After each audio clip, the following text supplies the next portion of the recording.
Hello mga ka-relax! Today, dadalhin namin kayo sa isang hidden gem dito sa Sablayan, Occidental, Mindoro, ang Malutungtong Falls. From San Jose, nagbiyahe kami papunta sa Burgos, Sablayan, which took about 1 hour.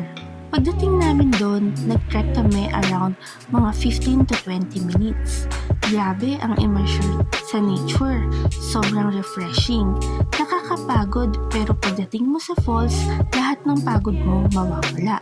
Medyo challenging ang trail nung pumunta kami dahil umulan, naging muddy ang daan. Pero worth it naman talaga pagdating sa dulo. Sa ganda ng falls, lahat ng hirap at pawis mo, bayad na bayad. Nag-enjoy kami sa lamig ng tubig. Ang sarap mag-swimming.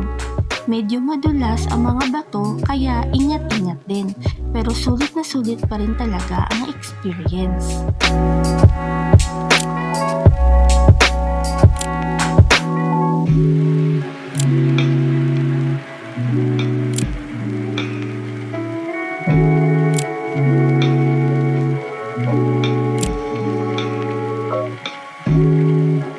Ang linis ng tubig mga ka-relax.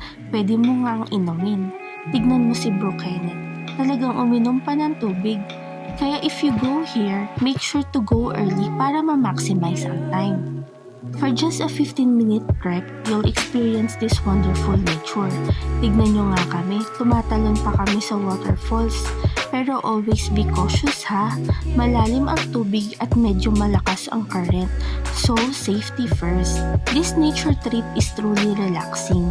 Lahat ng stress and tiredness from this work week instantly mawawala. Kaya reminder lang din sa ating lahat, let's keep the place clean. Huwag magkalat para mapanatili ang ganda ng nature. Kaya sa mga hindi pa nakakapunta dito, tara na!